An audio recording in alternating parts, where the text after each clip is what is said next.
I thank Acting USG Ms. Joyce Musser for our briefing. And I take note of the sobering information provided by Mr. Vladimir Zovny. I welcome the participation of the representatives of Ukraine, Poland, and the head of the delegation of the European Union. Sierra Leone notes with deep concern the recent reported missile strikes on civilians and civilian infrastructure across Ukraine. It is reported that during a daytime attack, missiles struck multiple Ukrainian cities, killing at least 31 people, injuring about 125 others, and seriously damaging a major children's hospital. Based on report, those killed in the multiple missile strikes include doctors, patients, women and children, the very best of society, and also most vulnerable in times of armed conflict. Sierra Leone expresses deepest condolences to the victims and the families of the victims affected by the missile strikes. Sierra Leone deplores attacks on civilians, civilian and protected objects, and vital infrastructure. The report of the missile strike of the Kiev main children's hospital, resulting in the loss of innocent lives and the extensive damage to a critical healthcare facility, are truly heartbreaking and distressing. We call on all the parties to the conflict to uphold their obligations under international law and take immediate steps at de-escalation. We have previously reiterated in this Council that the deliberate targeting of residential or civilian areas, civilian infrastructure, and essential services, such as hospitals, schools, water, and energy facilities, are unacceptable and prohibited under international law.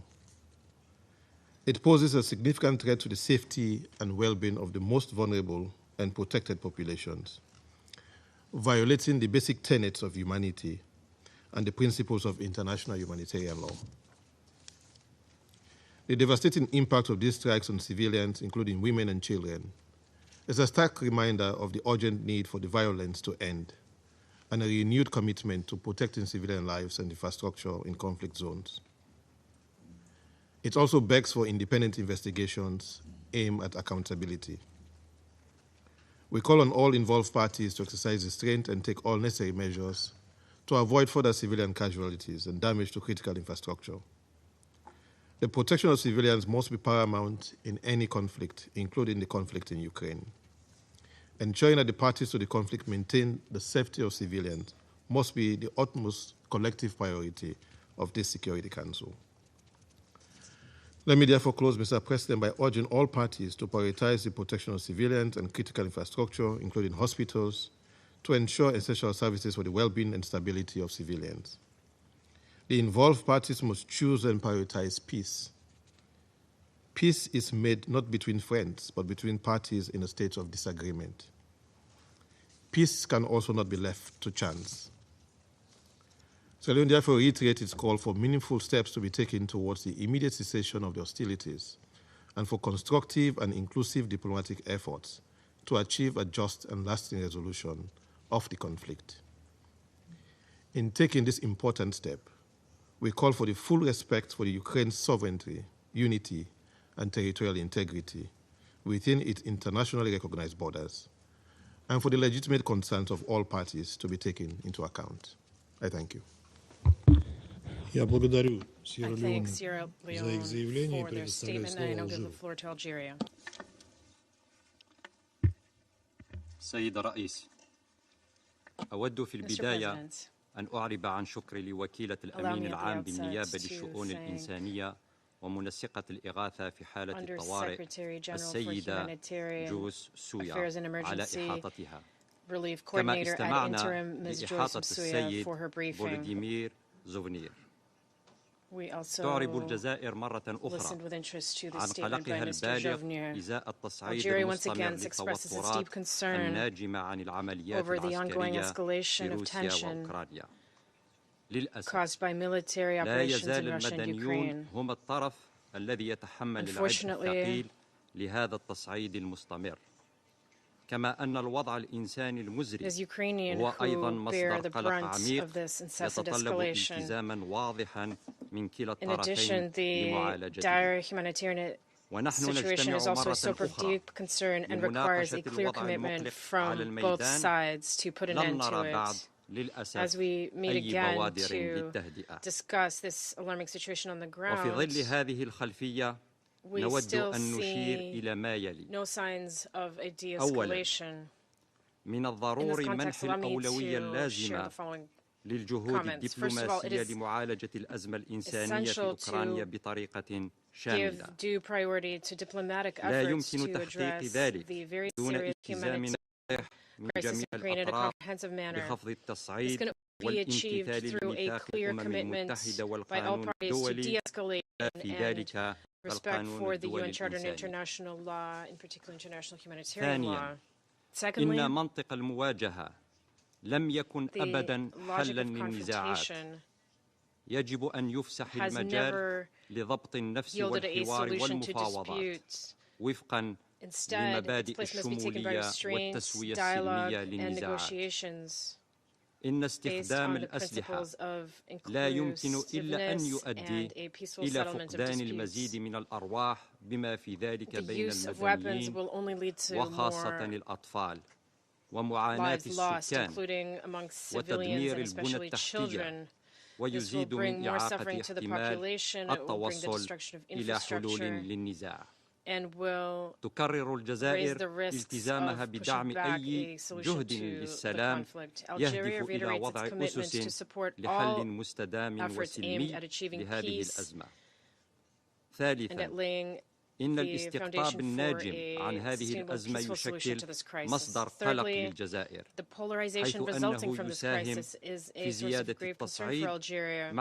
Indeed, it contributes to further escalation with disastrous consequences for international peace and security, including food security and energy security. Algeria is convinced that multilateral efforts and intensified international diplomatic efforts are the best way to achieve concrete solutions to this crisis. Such efforts will allow to preserve diplomatic frameworks and reach a peaceful settlement in accordance with the purposes and principles of the United Nations Charter and the legitimate security concerns of all parties. I thank you.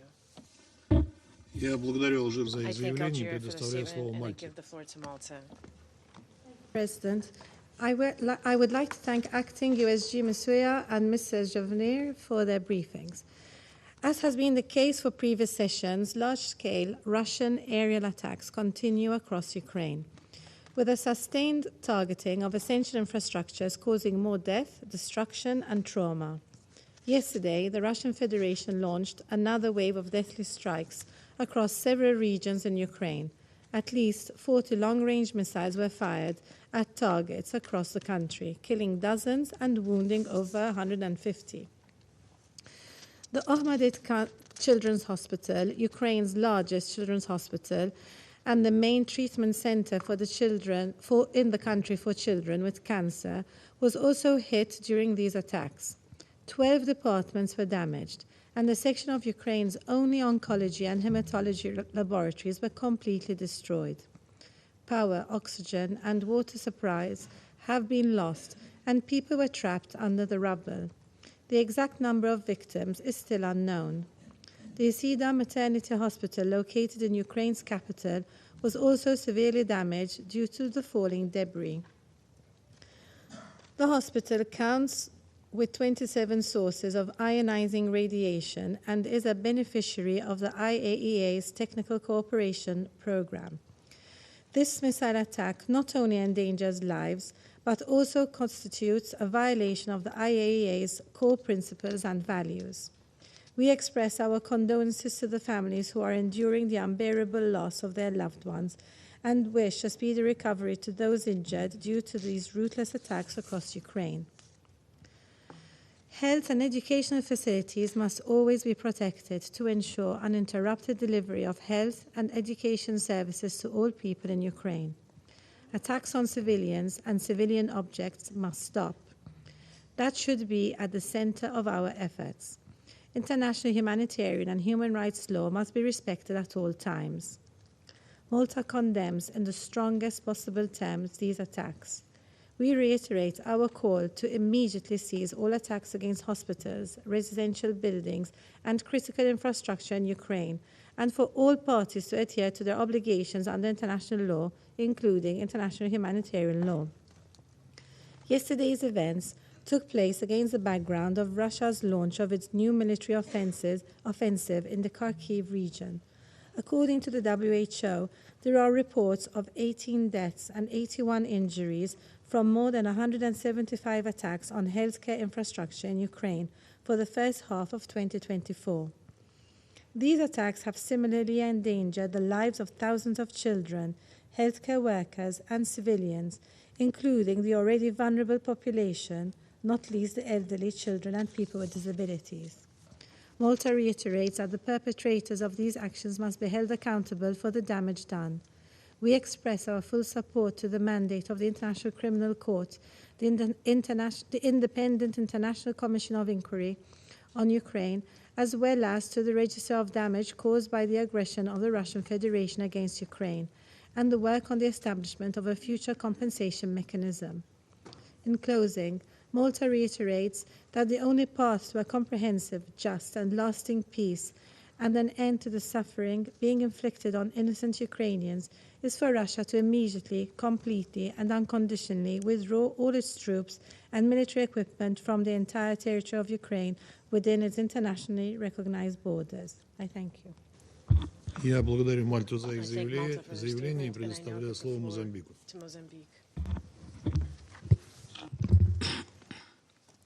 Mr. President, we extend our gratitude to Acting Under-Secretary General for Humanitarian Affairs and Acting Emergency Relief Coordinator, Joyce Msuya, for our information. We took note to the briefing by Mr. Volodymyr. We recognize the presence of the representatives of Ukraine, Poland, and delegations of the European Union in this meeting. Mr. President, in light of the report attacks resulting in civilian casualties, injuries, and destructions of critical civilian sites and infrastructures in Ukraine, my delegation wishes to emphasize the following points. First, civilian deaths, both intentional and incidental, and instances where conflicting parties put civilians in harm's way by positioning them near military targets, must not be condemned. We urge the warring parties to exercise maximum restraint and avoid the use of explosive weapons in populated areas, the leading causes of civilian casualties in Ukraine. Our position on the humanitarian dimension of this and the other conflicts remain consistent, unchanged, and worth reiterating. One, the respect for international humanitarian law and international humanitarian rights law, which have protection of civilians as it is cornerstone, must be upheld under any circumstances. B, the principles of distinction, precaution, and proportionality must be rigorously adhered to and upheld and by all parties.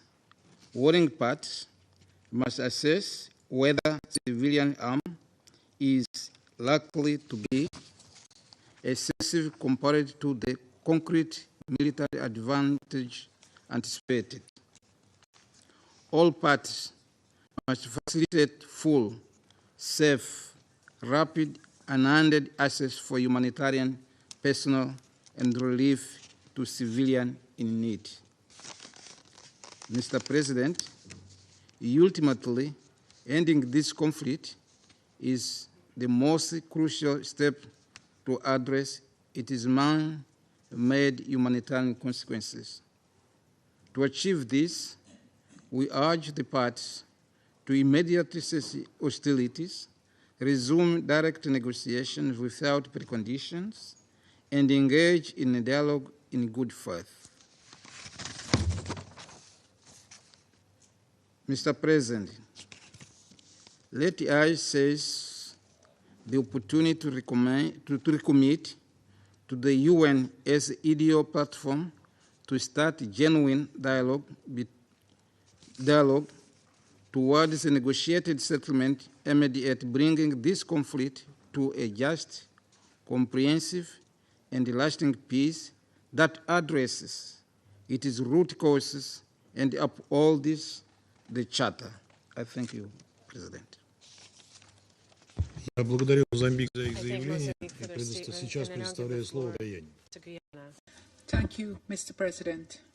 We thank Acting USG Joyce Masuya and Dr. Volodymyr Jovenir for their briefings.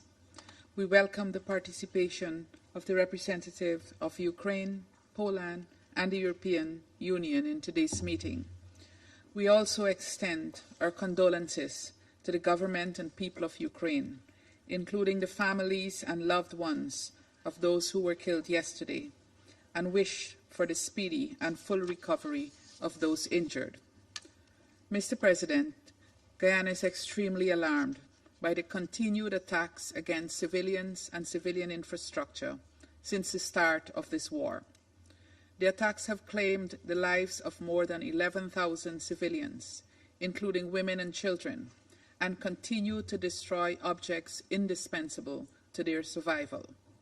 We have repeatedly warned of the devastating consequences of prolonging this war, especially in light of the attacks against hospitals, electricity transmission systems, food ports, gas and water supplies, and the high number of civilian casualties. Mr. President, yesterday's missile strikes were particularly shocking. It was reportedly the largest assault in months, killing over 30 people, including children, and causing extensive damage to the Omadid Children's Hospital in Kyiv. The airstrike against the hospital turned a large part of what was once a place of sanctuary and healing for so many children into rubble, destroying its toxicology and oncology wards and many other units. We condemn these attacks in the strongest possible terms, stressing that the most vulnerable of civilians, children, were among the hapless victims. What military or other advantage is there to gain from the unconscionable attack against a children's hospital? Mr. President, the devastating accounts of unrelenting violence, death, and destruction must compel us to take urgent action to end this war. Lives, including those of innocent children, cannot continue to be sacrificed at the altar of political brinksmanship. We commend the efforts of those seeking to find a peaceful resolution to the conflict and urge the parties to commit to a serious political and diplomatic process toward ending the conflict. We also urge them to engage in good faith and to bring an end to the suffering of the millions of men, women, and children who have already paid too high a price in this war. Guyana demands that the parties to the conflict take all necessary measures to protect civilians and critical infrastructure and to comply fully with their obligations under international law, including the United Nations Charter and international humanitarian and human rights law. We stress the need for accountability for the ongoing violations as a critical element on the path to peace. We further call on the Russian Federation to immediately withdraw its military forces from the internationally recognized territory of Ukraine. We echo the acting USG's grave concern, and indeed that of the wider international community, about the increasingly dire humanitarian situation in the country. It is difficult to comprehend the continued denial of access to people in desperate need of humanitarian assistance. We call upon the Russian Federation to grant humanitarian access to all populations in need in the occupied territories. We commend the ongoing response of humanitarian agencies and call on the international community to further support their efforts, including by contributing to the Humanitarian Needs and Response Fund. In closing, Mr. President, I would like to stress the urgency of resolving this conflict through peaceful means. Guyana will continue to support all efforts of the United Nations Secretary General and other partners who have been working diligently to achieve a peaceful and sustainable end to this war. I thank you. Я благодарю Гаяну за их заявление и предоставляю слово Соединенным Штатам. Thank you, Mr. President. And thank you, Acting Undersecretary General Masuya, for your informative briefing. I also thank Director General Jobner for your briefing and for your courage and for continuing to show up for your patients, even in the direst circumstances. I welcome the participation of Poland, the EU, and particularly Ukraine to this meeting. Colleagues, I'll cut to the chase. We're here today because Russia, a permanent member of the Security Council, the current rotational president of the Security Council, attacked a children's hospital. Even uttering that phrase sends a chill down my spine. Russia attacked a children's hospital in broad daylight, killing and injuring children. Chilling. Colleagues, on Monday morning, Russian missiles smashed into civilian targets, including Ahmadit Children's Hospital, the largest pediatric facility in Ukraine, and a lifeline for the country's most vulnerable. In the hours since, we've seen images of children bloodied and injured, escaping the damage, of cancer patients just a few years old hooked up to IV drips huddled outside the hospital's bombed-out cancer wing. We've heard the courageous stories of doctors and nurses scrambling to evacuate sick children, many of whom are intubated and on ventilators to safety, of members of the community heroically sifting through the rubble in hopes of finding survivors, of not adding another number to the rising death toll. Director General Jobner has just enhanced our understanding of the impact of this on the 600 patients plus staff in the hospital, including those who were in surgery. Our hearts are with all of those who've lost loved ones, who wonder how their children can get the medicine and the care that they need, who wake up this morning worried about their home, their business, their family will be the next one destroyed by a Russian strike. Because let's be clear, this brutal attack is hardly a standalone incident. In March 2022, Russian airstrikes damaged a maternity and children's hospital in Mariupol. In December 2023, a Russian missile plunged into a medical facility in Dnipro. And I could go on, but the fact is that across the country, hundreds of children have been killed, thousands have been wounded, and millions have been displaced from their homes as Russia continues its campaign of terror in Ukraine. And then there are those children Russia has deported or forcibly transferred, robbing Ukrainian youth of not only their futures, but their very identities. Colleagues, when Putin announced his so-called peace plan last month, I called it what it was, an outrageous attempt to force Ukraine to accept an unjust peace while facing the barrel of a gun. As if there was any doubt that this was the case, yesterday's attack makes abundantly clear Putin is not interested in peace. He's committed to wreaking death and destruction in pursuit of his war of aggression. And of course, Putin hasn't just attacked hospitals. Russia has upped its coordinated attacks on Ukraine's energy infrastructure, taking out over half of the country's power generation. power plants in Kharkiv are operating at severely reduced capacity due to nearly daily attacks. Tens of thousands have had to evacuate.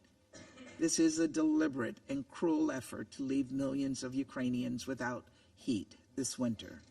I've said it before, and I'll say it again. Russia started this war, and Russia can end it at any time. As my colleague from France stated, Russia cannot win this war. It could choose to withdraw its forces from Ukraine and end the assault on hospitals and power plants. It could halt its campaign of torture and deportation, its pattern of violating international law. It could heed the will of over 140 countries who have repeatedly called for this madness to stop. Until that day, and until the victims of these atrocities have gotten the accountability and justice they deserve, the United States will stand with Ukraine. We will stand with Ukraine in its efforts to defend its borders, and we will stand with Ukraine here in this council. As laid out in last month's Ukraine Peace Summit in Switzerland, we will support Ukraine's right to self-defense and invest in the country's recovery, reconstruction, reform, and modernization.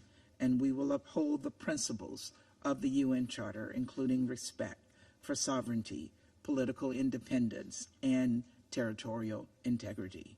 We encourage every member of this council and every corner of the international community to do exactly the same. Thank you. Я благодарю Соединенные Штаты за их заявление. Предоставляю слово Соединенному Королевству. I would like to start by thanking Under-Secretary General Masuya and Dr. Zhovnir for their briefings, and I welcome the participation of Ukraine, Poland and the EU in our meeting today.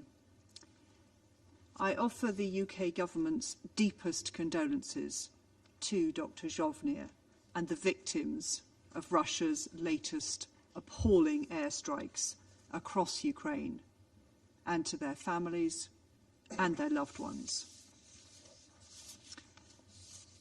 Since the 23rd of February 2022, in repeated attacks on Ukraine, Russia has killed Ukrainian children. Russia has maimed and injured Ukrainian children. Russia has abducted Ukrainian children.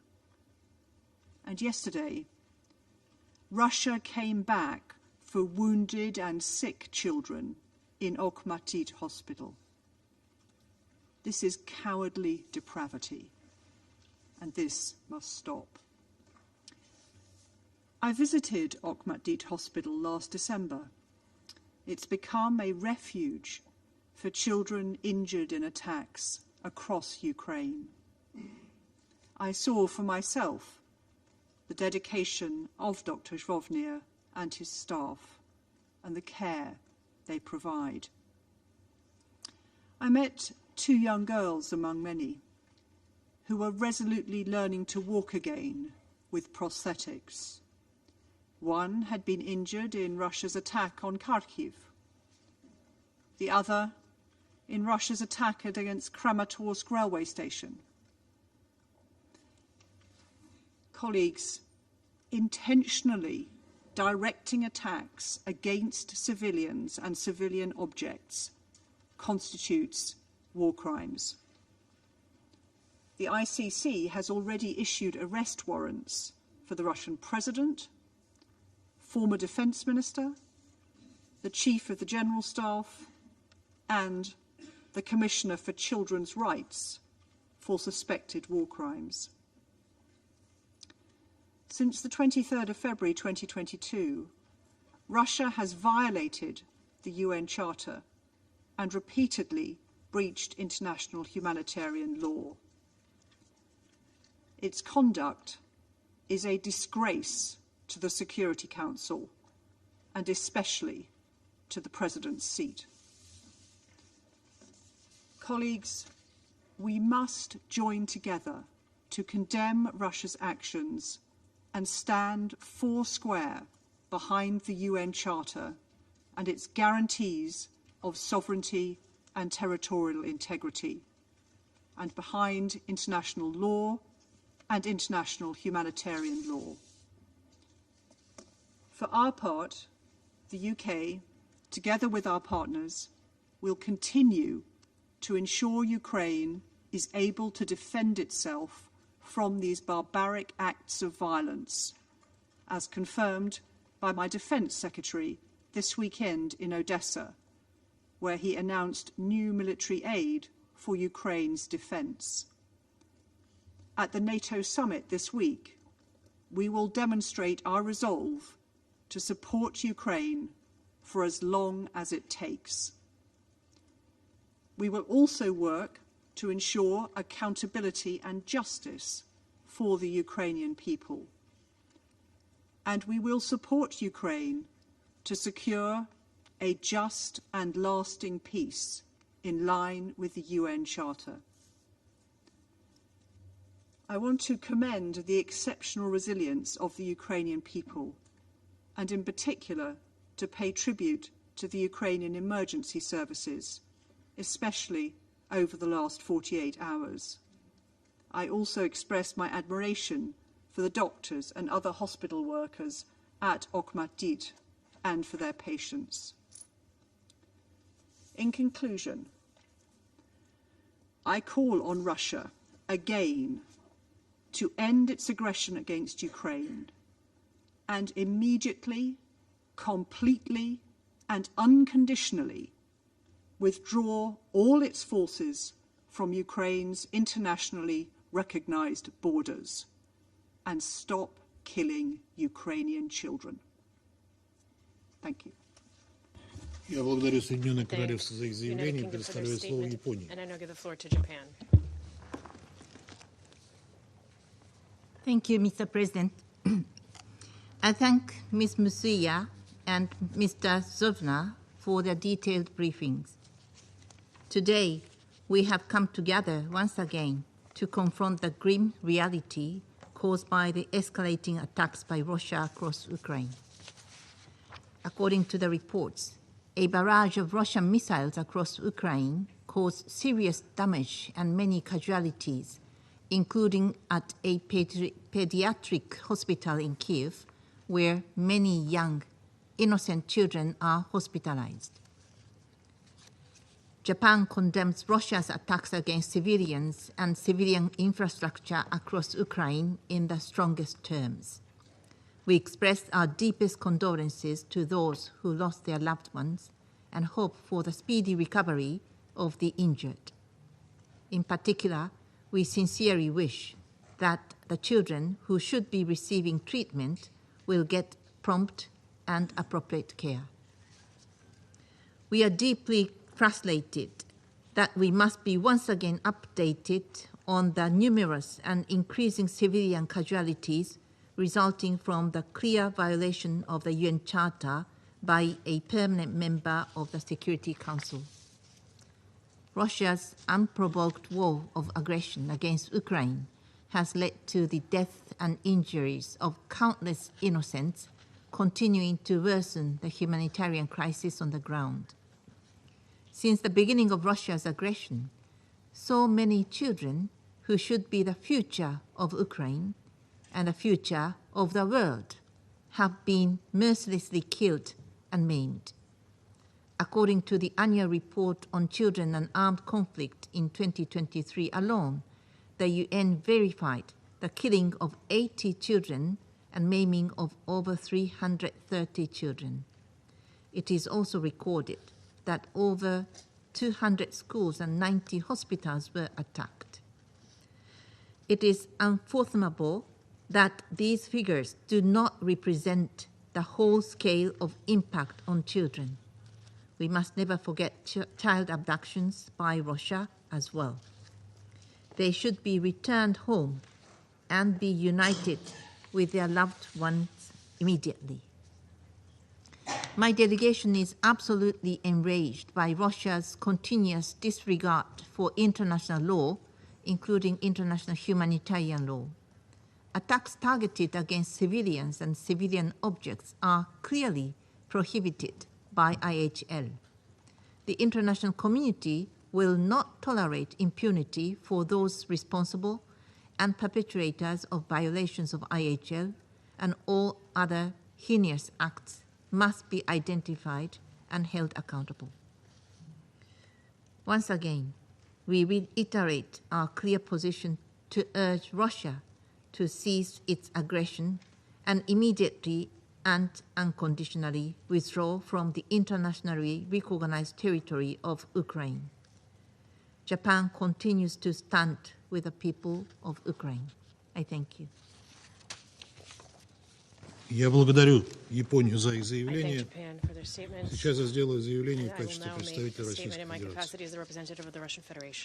Я бы хотел начать с выражения благодарности Франции и Эквадору за созданную комиссию. Как очевидно из выступлений западных коллег, к слову, весьма лаконично. Тема якобы российского удара по детской больнице, для обсуждения которой они нас сегодня собрали, явно для них неблагодарна. Да и наверняка они видели многочисленные разборы произошедшего по фото и видео, из которых четко следует, что это была ракета украинской ПВО.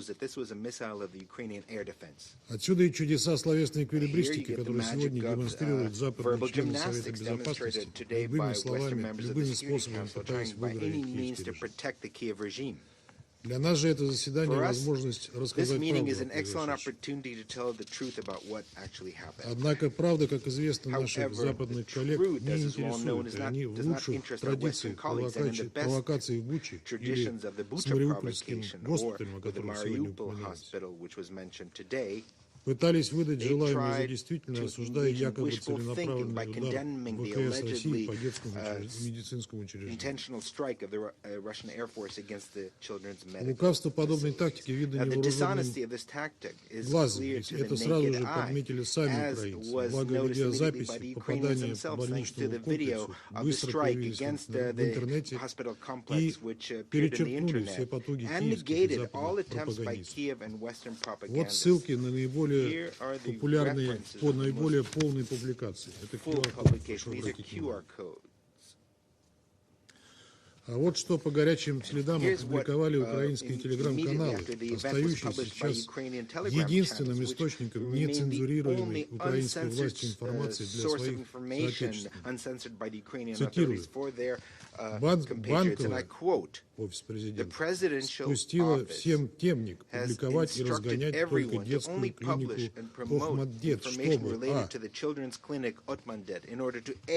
отвлечь внимание от других прилетов, а там очень интересный объект, и люди могли задать вопрос властям, почему военные объекты прямо соседничают с жилыми домами и больницами. Б. Попытаться поднять боевой дух армии и народа на основе ненависти к противнику. Мол, бил он целенаправленных детей, хотя все знают, что это упала сбитая ракета. Это цитата. В. Отвлечь массы от ежедневного беспредела власти, коррупции, повышения тарифов, роста цен, роста разочарования масс и так далее. Г. Отвлечь внимание от постоянного отступления ВСУ. Д. Добавить очередную причину для оправдания беспредельной мобилизации.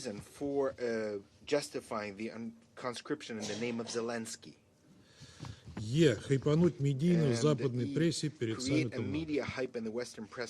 Конец цитаты. И вот еще цитата. По удару в больницу Охмаддет все ясно. Эта ракета ПВО ВСУ НАСА сбилась с пути и влетела в здание возле детского корпуса.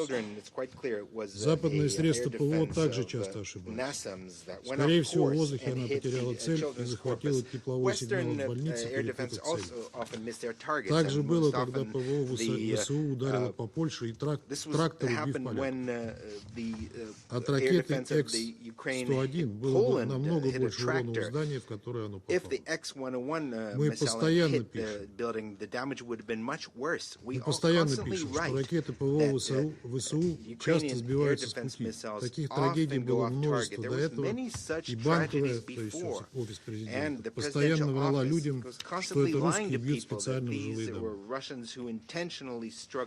Банковой residential необходимо buildings. постоянно The подогревать presidential office ненависть has массах to и constantly обосновывать fuel продолжение войны вот hatred такими among искусственными Ukrainians and justify the трагедиями. continuation of Военные даже the сами war by признавали, these что многие artificial трагедии – tragedies. это And the дело рук military их themselves воинов. acknowledge Это such цитата из tragedies are украинских as a пабликов. result Это of не мои air defense. слова. This is a quote from Ukrainian sources, not Коллеги, mine. теперь я надеюсь, вы Colleagues, понимаете, что I hope сколько now бы you can киевский режим understand that и его no matter западные how the спонсоры не Kiev пытались regime and its представить Western произошедшую sponsors трагедию tried результатом to целенаправленного российского represent удара, the tragedy даже в as a глазах result of an простых intentional украинцев Russian эта strike. версия не Even выдерживает in the eyes никакой of критики. regular Ukrainians, the version does not hold water.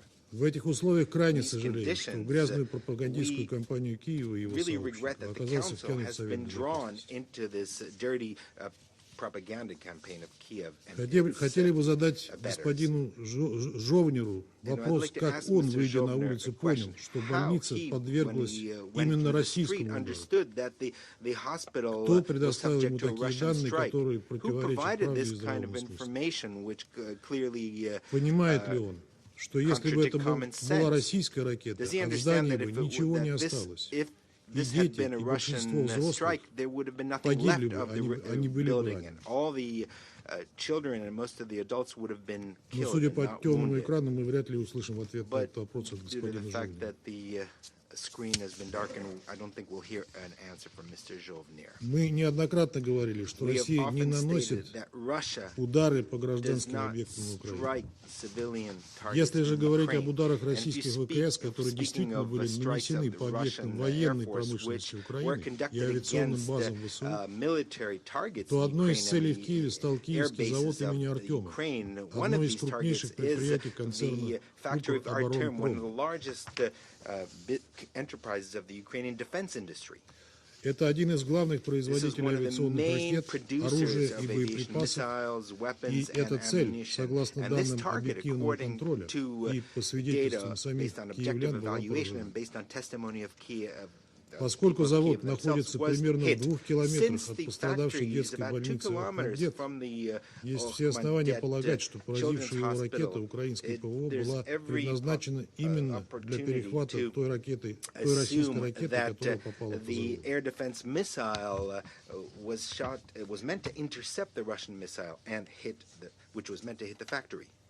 Подобных трагедий можно было бы избежать, если бы киевский режим в нарушении норм МГП не размещал бы системы ПВО и тяжелые вооружения в жилых портах. Однако на этот момент его западные спонсоры предпочитают закрывать глаза. Не можем также не сказать и о том, что сами украинцы в соцсетях подметили примечательную тенденцию. Трагедия с попаданием ракеты ПВО в детский госпиталь произошла ровно накануне саммита НАТО. Причем это уже 3-й саммит НАТО с начала СВО, и схожие ситуации возникали перед каждым из них. Так было 27 июня 2022 года, когда украинские СМИ сообщили о взрыве в торговом центре в городе Кременчуг Полтавской области, в то время, когда в нем якобы находились сотни человек. В действительности пожар в торговом центре, который не функционировал, произошел в результате детонации хранившихся в соседнем здании, поступивших от США и европейских стран. Так было и когда в ночь на 6 июля 2023 года российские ВКС нанесли удар по пунктам временной дислокации ВСУ и иностранных наемников во Львове. Примечательно, что мэр города Львова, Садовый, признал, что жилые дома были повреждены именно обломками ракет ПВО. И во всех случаях эти ситуации максимально обыгрывались главарем киевской клики для того, чтобы выключить новое оружие для Украины. Любопытная тенденция, правда? И весьма показательно, что ее подмечают сами украинские информресурсы. Кстати говоря, напрашивается еще один вопрос. И это к словам поспредословение о подтвержденных данных удара российской ракетой по госпиталю Ахмадет.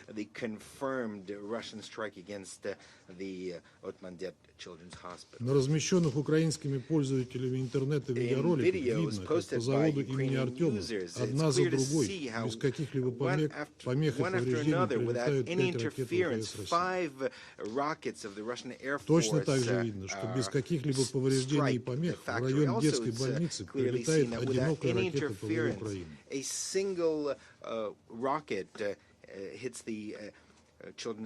ПВО Украины. Ее невозможно ни с чем спутать по четко различаемому характерному оперению и другим характеристикам.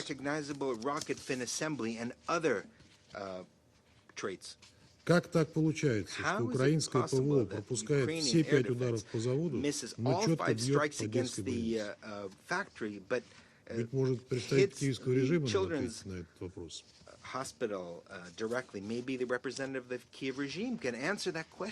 Ждем реакции также от норвежских властей, которые, судя по всему, поставили клики Зеленского эту установку на смс. Санкционировали ли они, чтобы она использовалась для удара по детской больнице, а также чтобы в нарушении норм МГП размещалась в жилых кварталах? На этом фоне и в полном соответствии со своими методичками глава Офиса президента Ермак уже успел сделать заявление о невозможности переговоров с Россией. Нет сомнений, что руководство Украины будет использовать сегодняшнюю ситуацию как повод для дальнейшего игнорирования запросов в украинском обществе, да и со стороны всего мирового большинства, на поиск мирного решения украинской кризиса. Оно и понятно, ведь при таком сценарии исчезнет необходимость продления военного положения, а это повлечет необходимость проведения выборов. Этого утратившая легитимность киевская клика боится больше всего, сознавая крайне негативное отношение населения. Поэтому предпочитает приносить жертвы десятки, если не сотни тысяч своих сограждан, отправляемых в бессмысленную мясорубку. Мы же со своей стороны неоднократно выступали за начало переговоров и прекращение боевых действий. Но это должно быть именно прекращение, а не их приостановка, чтобы дать Киеву возможность залезать раны и вооружиться. Кроме того, должны быть устранены первопричины украинского кризиса. Без этого устойчивого и долгосрочного мира не будет. Наши условия для завершения конфликта подробно изложил президент Путин 14 июня на встрече с руководством внешнеполитического ведомства. Ценим инициативы всех государств, которые нацелены на истинное прекращение огня и учет наших законов о завершении, а не направлены на продвижение пропагандистских пустышек типа псевдомирной конференции в Швейцарии. А пока Киев и его спонсоры остаются глухими призывом воспользоваться дипломатией, мы будем вынуждены продолжать добиваться принуждения Украины к миру и устранения первопричин нынешней кризисной ситуации военным путем. Я вновь приступаю к обязанностям председателя Совета и сейчас предоставляю слово Украине.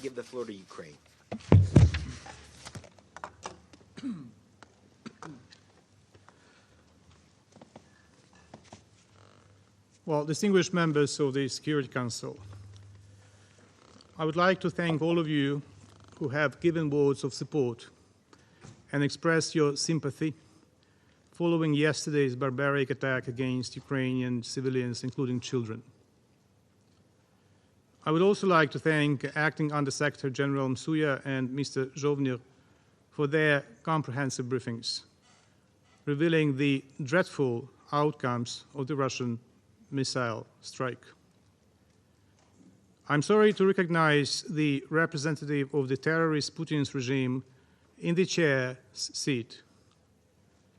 It has become a tradition for Russia to mark its presidency in the Council with heinous war crimes and genocidal endeavors. This time is no exception. And the chair's seat is already soaked with blood. Yesterday, Russia deliberately targeted perhaps the most vulnerable and defenseless group in any society: children with cancer and other life-threatening illnesses. Even in times of peace, these children face enormous challenges and require specific support and care. It has always been recognized as one of the most touching manifestations of humanity and empathy to donate and help such children, to ensure they get medical treatment, and to create joyful moments to alleviate their sufferings. The Ahmadi Children's Hospital in Kiev, the largest medical center treating young patients with cancer and other life-threatening illnesses, has served this goal and helped thousands of children from across Ukraine and abroad. The director of the Ahmadi has just briefed the Council on the unique position of this hospital in the system of medical treatment of children. Yesterday, Russia again showed its repugnant version of empathy toward children by attacking the Ahmadi with the Kh-101 cruise missile.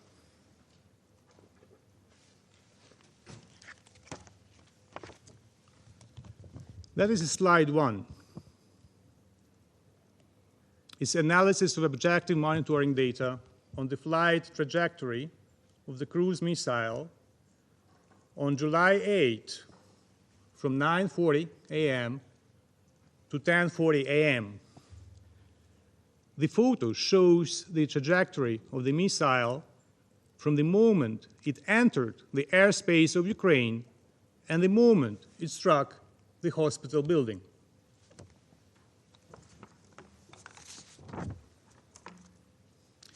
The video footage clearly testifies that the Ahmadi hospital was a deliberate target. The footage captured the moment the Kh-101 missile dived towards the hospital building. Later, the Security Service of Ukraine made public the pictures of the remnants of this missile found on the spot. Slide 2.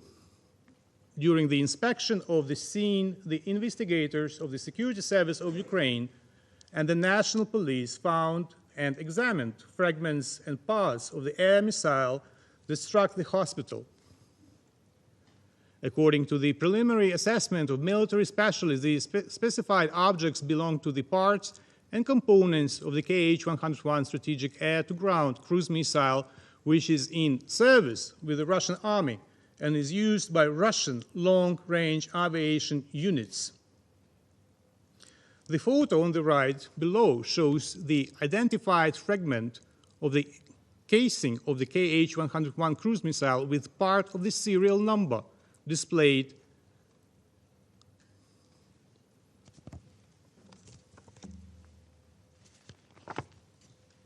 Slide 3, fragment of the Kh-101 missile under the rubble of the hospital building, part of the missile body. Slide 4, characteristic elements of the Kh-101 missile have been identified and examined.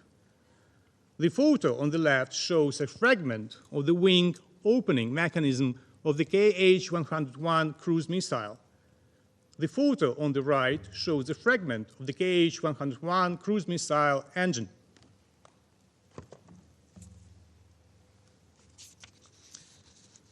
As a result of the strike, the toxicology ward, where young patients received dialysis, was completely destroyed. Other facilities at the Ahmadi, including surgical, medical, diagnostic buildings, trauma, as well as hematology and oncology departments, were damaged. Additionally, the Russian missile damaged the nearby Center for Pediatric Cardiology and Cardiac Surgery, where 3 heart surgeries were underway at the moment of the strike. We have just heard the professional assessments of the long-term consequences for the treatment of hundreds of seriously ill children.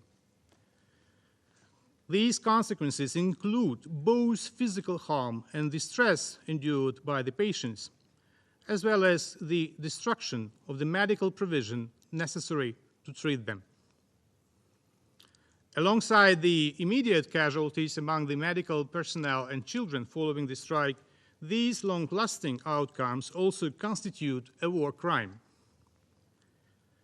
Even more abhorrent is the fact that the Ahmadiyya hospital was just one of many targets in Russia's heavy missile strike, which hit the cities of Kiev, Kryvyi Rih, Dnipro, Slavyansk, Kramatorsk, and Pokrovsk yesterday. According to information from the Defense Forces of Ukraine, the Russian Federation launched 38 missiles, including Kinzhal air ballistic missile, Iskander-M ballistic missile, Zircon hypersonic cruise missile, KH-101, KH-22, and Caliber cruise missiles, as well as KH-5969 guided aerial missiles. Almost 100 civilian sites were savagely attacked. Medical and educational facilities, residential buildings, business centers. In Kryvyi Rih, 11 people were killed following the attack on the administrative building of a local industrial facility. In Kiev, along with the Ahmadiyya hospital, the list of targets includes a maternity hospital where 9 people were killed and a residential building where the Russian killed 7 residents, including 4 children. Let us not forget that the pains Russia goes to harm Ukrainian children has been a mainstream aspect of the aggression from the very beginning.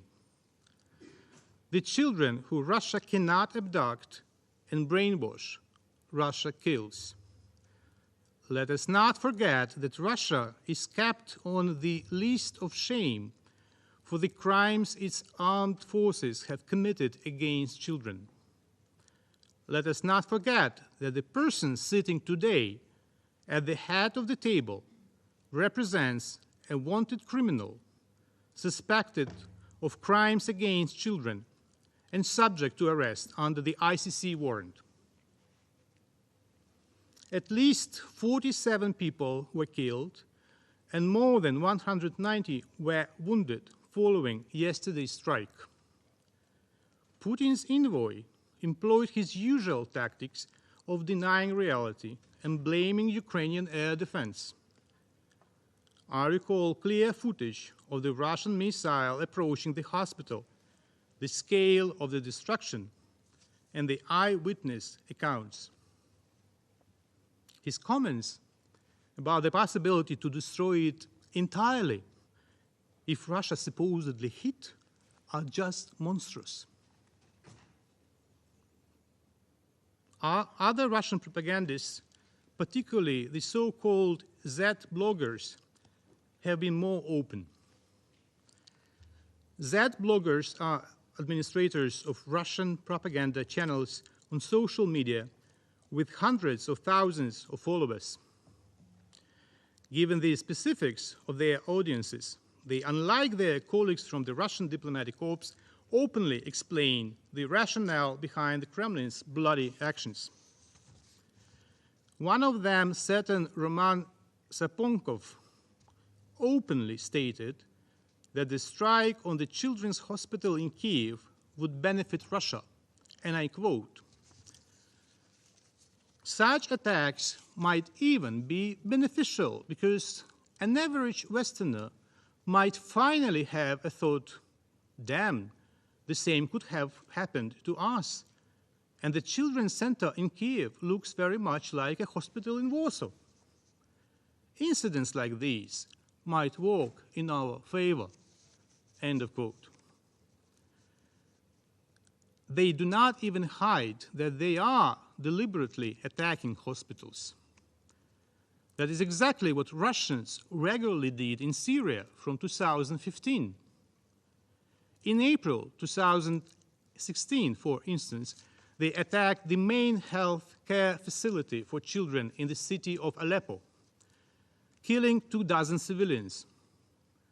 It is also telling that in 2020, Russia withdrew from a voluntary UN arrangement aimed at protecting hospitals and humanitarian aid deliveries in Syria. Now they aim to kill Ukrainian children and also to intimidate the countries which demand Russia comply with the UN Charter. The attack on a children's hospital is also an indication of Russia's current unwillingness to engage in a peace process. It is not surprising that Russia persists in rapidly tearing apart the concept of a comprehensive, just, and lasting peace based on the UN Charter principles, a concept, I underline, that is at the core of both Ukraine's peace formula and the UNGA resolution ES 11/6 of February 23, 2023. Russia has rejected its responsibility to adhere to the UN Charter and, in fact, demands that the international community acknowledge its right to violate international law. However, the attack on the Children's Hospital is also a manifestation of Russia's deepest contempt for any peace initiatives, regardless of their origin. The Kremlin's moral and managerial degradation has reached such an extent that it does not hesitate to commit crimes that undermine the vision for peace of those countries on which Kremlin now entirely depends. Russia is like cancer, only worse. It will stop killing and expanding violence only when it is incapable of doing so. It is imperative to shoot down Russian missiles. It is imperative to destroy Russian combat aircraft at their bases. Bold steps must be taken to eliminate any security deficit. Currently, the UN membership is actively preparing for the Summit of the Future. We are engaged in active negotiations on the final document with the Declaration on Future Generations as its integral part. The question is, however, what kind of future are we talking about if the murderer feels comfortable sitting knee-deep in children's blood in the chair's seat here? As I said in this chamber in 2022, this war criminal will end up in hell, bypassing purgatory, and his place there is eternal. What matters, however, is how he will be put in the dock before that. I can't stomach the thought of how one can shake his hand and accept a lunch with him paid for with blood money. It is sickening to think of how, in about a week, his depraved boss, Lavrov, will preside over all of you in this chamber and lecture you on multilateralism. How many more Russian crimes will it take for the issue of the presence of the dictatorial Kremlin regime in the Soviet permanent seat to be addressed? What atrocities must be committed to ensure that the aggressor's veto is disregarded and the Security Council is able to respond to Russia's aggression and war crimes? The international community has the necessary capacities to provide the aggressor with proper answers.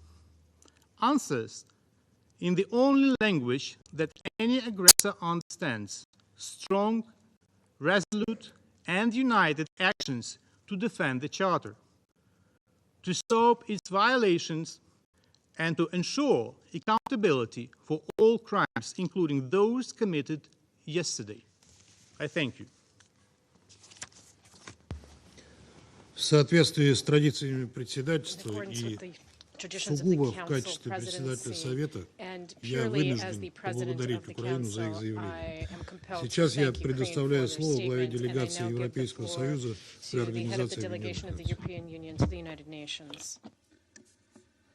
President, I have the honor to speak on behalf of the European Union and its member states, the candidate countries North Macedonia, Montenegro, Albania, Ukraine, the Republic of Moldova, Bosnia-Herzegovina, Georgia, and the EFTA countries Iceland, Liechtenstein, as well as Andorra, Monaco, and San Marino, aligned themselves with this statement. As we heard from USD Msuya and from Dr. Zovnik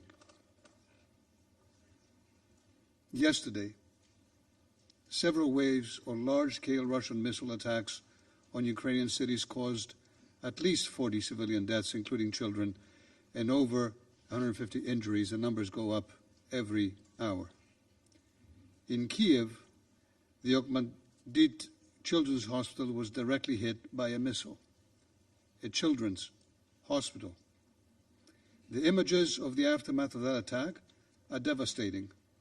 Panicked parents holding their children on the street, doctors and nurses scrambling to provide first aid against the backdrop of destruction. The attacks were immediately and roundly condemned by both Secretary General Guterres and PGA Francis and countless leaders and voices around the world. They are a stark reminder of why the Russian armed forces are listed by the UN as a perpetrator of great violations against children in armed conflict. By targeting Okhmadit, a symbol of Ukraine's childcare medicine, Russia once again demonstrates its cruelty and its utter insincerity about peace talks. One can only imagine the further horrors that were averted by the courageous interventions of Ukraine's air defenses. Colleagues, we are confronted with a striking paradox. The member state currently holding the presidency of the UN Security Council, the body responsible for maintaining peace and security, is intensifying as we speak attacks on civilian infrastructure in Ukraine, including that country's hospitals and power plants. Such systemic airstrikes against Ukraine's civilians and civilian and critical infrastructure violate international humanitarian law and must stop immediately and unconditionally. In a report issued last week, the Office of the Commissioner of Human Rights extensively documented Russia's targeting of energy infrastructure, as well as its use of so-called double-tap strikes, where it uses high-precision weapons to strike the same location twice within a short interval, causing additional casualties among civilians and first responders.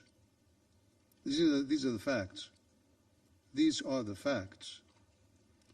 Russia and its leadership must be held fully accountable for waging a war of aggression and for other most serious crimes under international law, as well as for the massive damage caused by their war.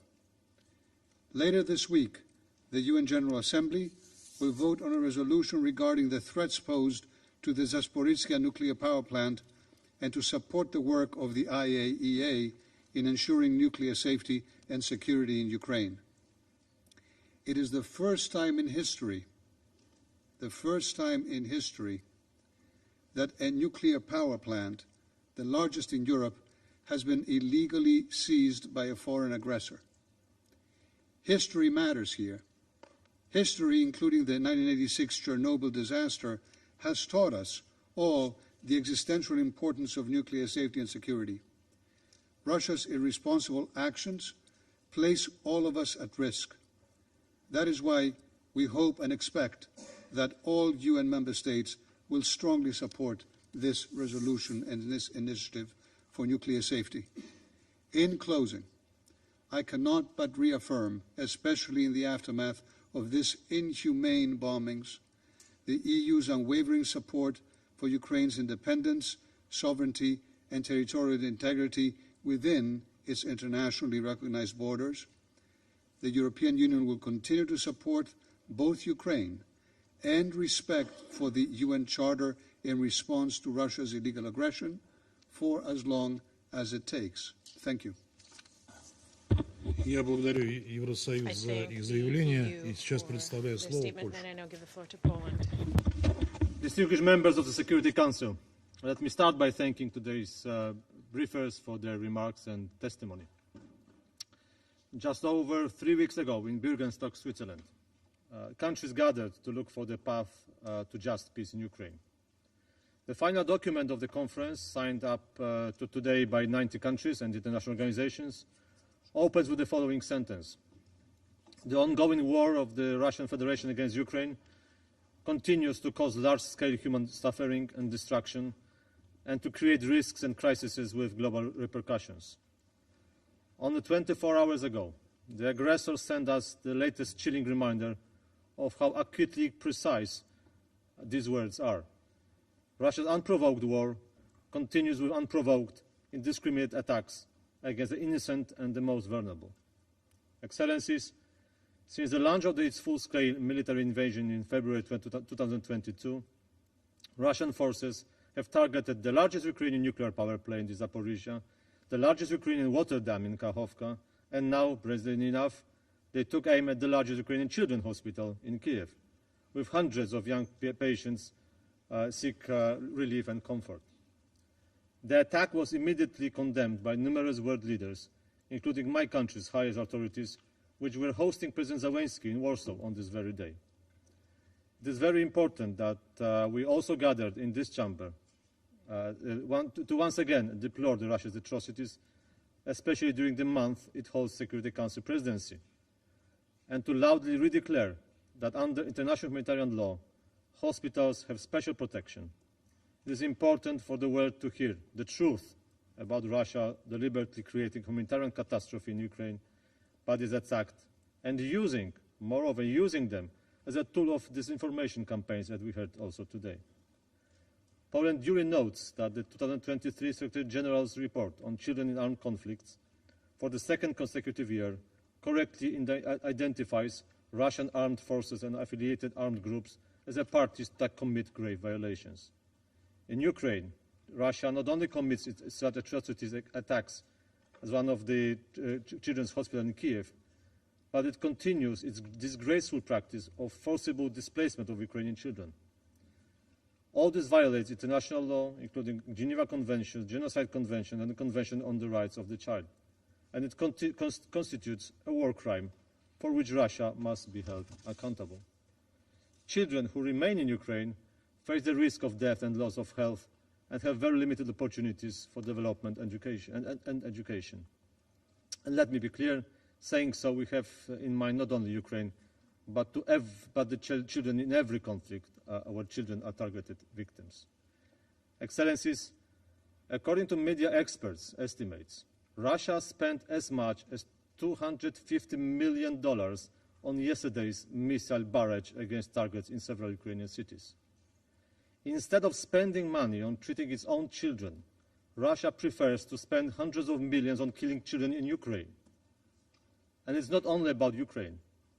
The sum of money spent on this one-day attack would be sufficient for building several hospitals in developing countries. Russia's war cost everybody dearly, both in loss of lives and material damage. Distinguished delegates, can you imagine what would be those costs in the case of nuclear disaster?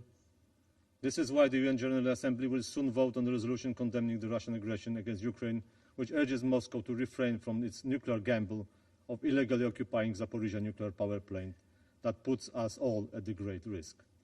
We truly hope that the proposal will garner the broadest possible support, which will underscore our commitment to restoring peace in Ukraine in accordance with the UN Charter and fundamental principles of sovereignty and territorial integrity, and will be in line with the declaration of the latest peace summit in Switzerland. Let's save the children from the scourge of war. Thank you. Я благодарю Польшу за их заявление. Список ораторов исчерпан. Заседание объявляется закрытым.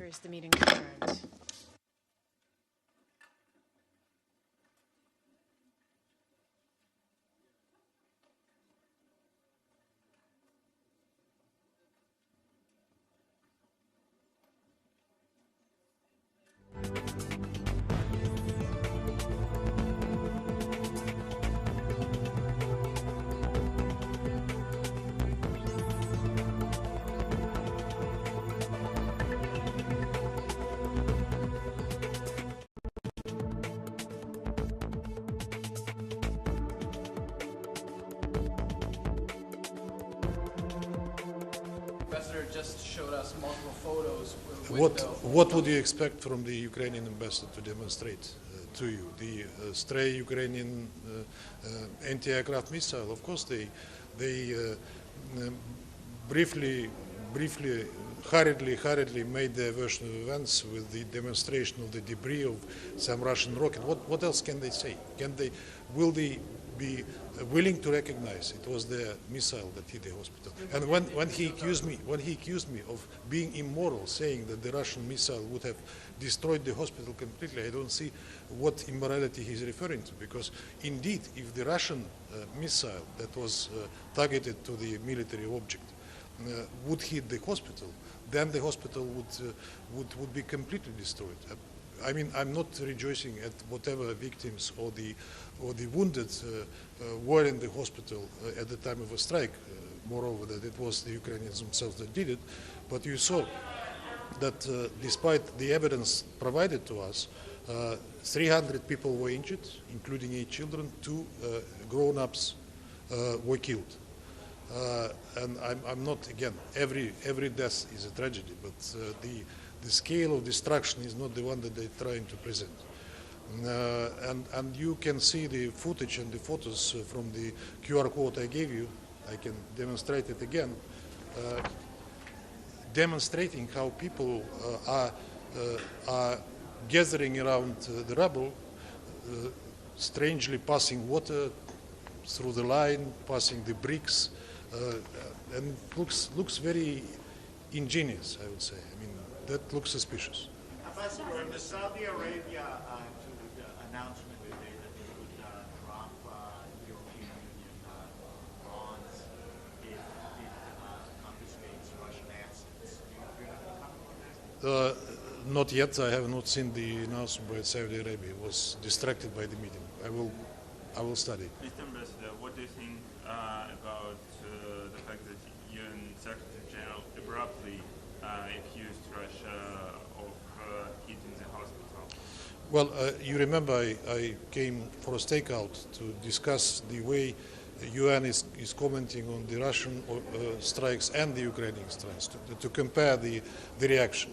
And when I visited Secretary General after that stakeout, I gave him the same quotes that I was reading out to you, telling him that these are clearly double standards. When the Russian territory is hit and the civilian objects are hit, the reaction is very flaccid. But when something happens in Ukraine, the Secretary General and his spokesmen are rushing to accuse and condemn Russia right away. Ambassador, so to be clear, you're saying that it was an errant rocket of the Ukrainian air Yes, defense. I do, and not just me, but the Ukrainians themselves. Okay, Look at the publics. But was Russia firing in the area? Because why would the air defense Russia, yes, indeed, Russia was hitting the factory, one of the largest factory in Ukraine, which produces armaments. That is Artyom, so-called Artyom factory, a very old enterprise, which is 2 kilometers away from this Ohmadet hospital in the vicinity, and the Ukrainian air defense was in the area, which again testifies that they are using against the international humanitarian law. They are using civilian quarters, deploying anti-aircraft systems there. Ambassador, European governments, including the Irish government, have called Russia's bombing of the Children's Hospital a war crime.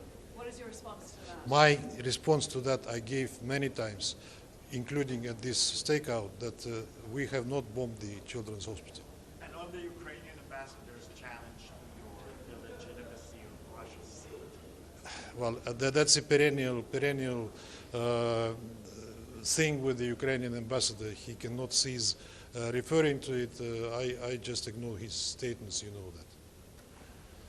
Thank you very much. Thank you.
you.